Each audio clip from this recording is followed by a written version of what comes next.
প্রিয় পঞ্চম শ্রেণীর শিক্ষার্থীরা, আমরা এখন পঞ্চম শ্রেণীর 90 পৃষ্ঠা 8 নং প্রশ্নের সমাধান করব। 8 নং প্রশ্নে দশমিকের গুণ।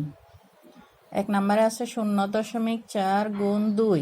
0.4কে 2 দ্বারা গুণ। তাহলে 2 দিয়ে আমরা প্রথমে 4কে গুণ দেব, 4 দুগুণে 8। তারপরে 2 দিয়ে 0কে গুণ দিলে 2 এর 0 0।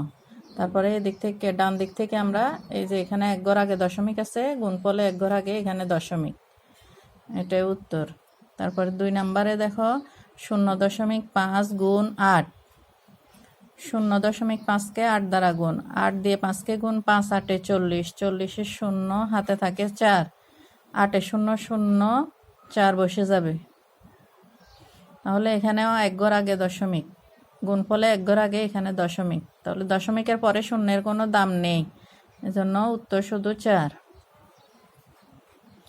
মানে 0.06 গুণ 5। 5 দিয়ে প্রথমে 6কে গুণ, 5 6 30, 30 0 হাতে থাকে 3, 5 0 0, তাহলে 3 বসে যাবে।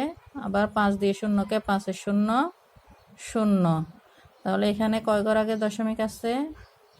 এক ঘর 2 ঘর, এই যে 2 ঘর আগে দশমিক, তাহলে আমরা গুণফলে 2 ঘর আগে দশমিক, ডান দিক থেকে 2 ঘর আগে দশমিক দিব। এখানে এক ঘর 2 ঘর, এখানে দশমিক 0., তাহলে এখানে উত্তর হবে 0.3।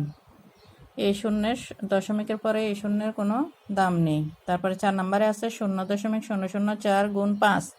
4 5 20, 20 0 হাতে থাকে 2, 5 0 0 2 বসে যাবে, 5 0 0। তারপরে আবার 5 দিয়ে 0কে গুণ দিলে 5 0 0।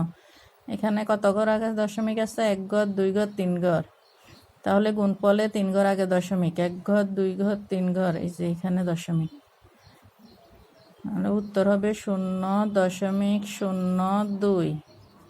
দশমিকের পরে এই যে এই 2 এর কোনো, এই শূন্যের কোনো দাম নেই, এজন্য 0.02।